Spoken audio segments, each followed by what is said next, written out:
Assalamualaikum warahmatullahi wabarakatuh. Merhaba Arkadaşlar. Nah, hari ini kita berada di Goynuk dan kita akan menziarahi salah satu guru spiritualnya Muhammad Sultan Al-Fatih, sang penakluk Konstantinopel yang bernama Syekh Aksyamsuddin. Beliaulah guru spiritualnya Muhammad Sultan Al-Fatih, dan hari ini kita bersama Syekh Rizky yang akan menjelaskan siapakah itu Syekh Aksyamsuddin. Kalau di Indonesia kita menyebutnya Syekh Aksyamsuddin, betul Ustaz? Ya, Syamsuddin. Syamsuddin ya. Ya. Tapi kalau di Turki Aksyamsuddin. Syamsuddin. Nah, dan hari ini kita berada di kota Goynuk, sekitar 3 jam dari kota Istanbul. Dan kalian lihat pemandangannya sangat luar biasa. Hari ini kita akan masuk ke dalam dan melihat bagaimanakah makam guru spiritual Muhammad Sultan Al-Fatih, sang penakluk Konstantinopel. Kita sambil jalan, kita melihat-lihat. Nah, ini dia masjidnya, Gazi Sulaiman Pasha Jami. Nah, jadi ini desanya sangat luar biasa ya, indah banget teman-teman. Nanti kita akan diceritakan selengkap bagaimana Syekh Aksyamsuddin ini menjadi guru spiritualnya Muhammad Sultan Al-Fatih ketika itu. Nah, dan inilah makamnya teman-teman. Dan insya Allah kita akan masuk ke dalam dan kita akan melihat sebentar. Kita duduk aja. Ya, coba dalam. Assalamualaikum. Ya teman-teman, alhamdulillah kita sekarang sudah berada di tempat makamnya Syekh Aksyamsuddin, dan insya Allah akan dijelaskan secara lengkap siapakah beliau, bagaimanakah beliau, dan bagaimana beliau bisa dimakamkan di sini. Tafadhol ya Syekh. Ya. Assalamualaikum warahmatullahi wabarakatuh. Teman-teman sekalian, saat ini kita berada di tempat permakaman Syekh Aksyamsuddin beserta dengan keluarganya. Di sini ada anaknya, ya, dan di samping di luar sana itu ada makam istri dan anak perempuan dan menantunya. Ya. Syekh Aksyamsuddin mungkin kurang begitu familiar bagi teman-teman di Indonesia. Beliau sebenarnya adalah orang yang sangat berjasa, karena menurut catatan sejarah yang pernah saya baca dalam buku yang ditulis oleh Profesor Dr. Ahmet Akgündüz, seorang ahli sejarah Turki Utsmani, di situ tercatat bahwasanya Sultan Mehmed ketika selesai menaklukkan Konstantinopel, beliau pernah berkata bahwa sesungguhnya penakluk secara spiritual, penakluk secara ruhaniyah dari Konstantinopel adalah gurunya. Yang dimaksud adalah Syekh Aksyamsuddin, karena beliaulah yang mendampingi Sultan Mehmed semenjak kecil hingga beliau dewasa, dan ketika penaklukan pun beliau ada di sisi Sultan Mehmed. Ya. Ada sedikit kisah menarik mengenai Sultan Mehmed dengan gurunya Syekh Aksyamsuddin. Jadi dulu sebelum Sultan Mehmed menjadi seorang sultan dan pindah dari dari Manisa ke Edirne, Sultan Mehmed sempat pernah dipukul oleh gurunya, oleh Syekh Aksyamsuddin dengan sebilah rotan. Pukulan itu pukulan yang sangat ia ingat, bahkan sampai ia menjadi sultan pun terus ia ingat. Kenapa ia ingat? Karena ketika dipukul oleh gurunya, dia tidak merasa melakukan kesalahan apapun, tapi gurunya memukulnya. Suatu ketika perjalanan dari Manisa ke Edirne, ketika Sultan Mehmed diangkat menjadi sultan untuk kedua kalinya setelah ayahnya Sultan Murad II wafat, di perjalanan beliau sempat bertanya kepada gurunya, "Wahai guru, kenapa engkau dulu pernah memukulku sedangkan aku tidak melakukan kesalahan apapun?" Maka gurunya menjawab, "Dengarlah anakku, aku bangga dan waktu inilah yang aku tunggu-tunggu.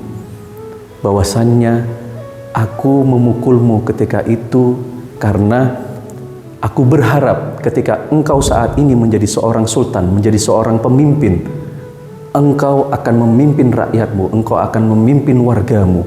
Maka di saat engkau melakukan kezoliman terhadap mereka yang mereka tidak melakukan kesalahan, maka mereka akan terus mengingat itu. Maka inilah pelajaran besar bagimu, bahwasanya pukulan ini yang aku lakukan ketika engkau kecil sampai engkau menjadi sultan saat ini, engkau masih mengingatnya. Maka itu juga yang akan diingat oleh masyarakatmu, yang diingat oleh wargamu, yang diingat oleh para orang yang engkau pimpin. Bahwasanya ketika engkau menzolimi mereka, walau itu kecil, maka mereka akan tetap mengingatnya." Sebuah pelajaran besar. Maka janganlah sekali-kali kita berbuat zolim kepada siapapun. Baik, Masya Allah, tadi sudah dijelaskan secara jelas oleh Ustadz Rizky. Dan Ustadz, ini tuh siapa, Ustadz? Ini masih keluarganya, yang ini anak pertamanya, Ya. yang ini anak keduanya.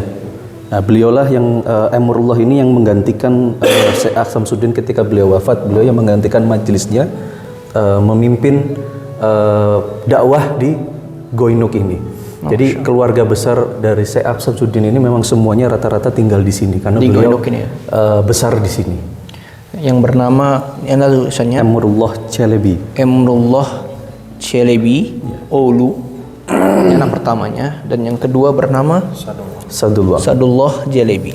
Masya Allah. Oh ya, satu lagi mungkin tadi yang agak terlupa. Syekh Samsudin ini kenapa beliau meninggal di sini? Karena setelah penaklukan Konstantinopel dan setelah Sultan Mehmed meninggal dunia pada tahun 1481, beliau pulang kembali ke desa ini untuk mengajar kembali di sini hingga beliau wafat di sini. Maka itu kita temukan makamnya beliau di Goinuk, bukan di Istanbul. Di Goinuk.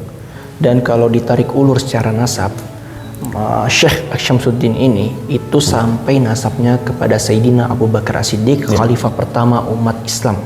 Masya Allah ya. Dan beliau juga menghafal Al-Quran sejak dini, dari umur 7 tahun ya, Ustaz? Betul. Dari umur 7 tahun beliau sudah menghafal Al-Quran, Masya Allah.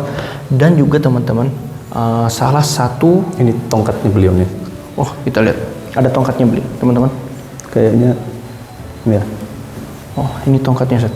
Ada sejarahnya, Kalau dalam bahasa Arab kan Syamsuddin, tapi orang-orang Turki lafadznya Syamsuddin tulisannya ya. Syamsuddin. Syamsuddin. Ini bekas tongkatnya beliau masih ada di sini. Nggak ada sejarah apa-apa, hanya mungkin dilestarikan karena masih ada.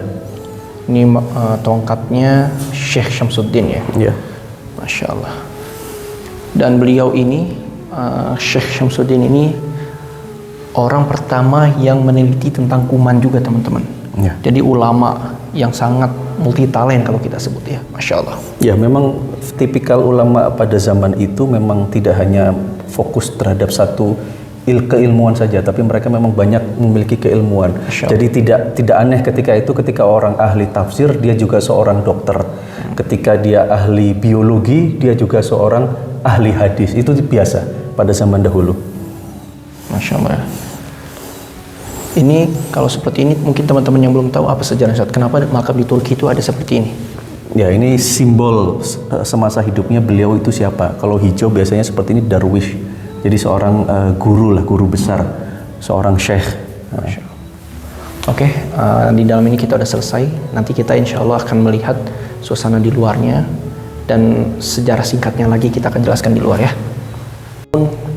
1390 sampai 1459. Dan Masya Allah, ini sejarahnya. Jadi udah dijelaskan sama Ustadz Rizky. Ya. Baik, mungkin kita keluar ya. Ya, alhamdulillah teman-teman, tadi kita udah melihat makamnya Syekh Syamsuddin di dalam sana, dan insya Allah kita akan jelaskan bagaimanakah lahan ini diwakafkan oleh beliau dan bagaimanakah sejarah Masjid Ghazi Sulaiman Pasha Jami. Dan insya Allah kita akan dijelaskan oleh Ustadz Rizky. Mungkin karena sekarang gerimis dan banyak ada petir, ada kilat barusan. Allahumma shayban nafian. Nah, mungkin kita akan penjelasan tentang bagaimana lahan ini diwakafkan dan bagaimana kota Goinuk ini di dalam masjid. Insya Allah setelah sholat maghrib ya teman-teman. Baik, kita rehat dulu sejenak.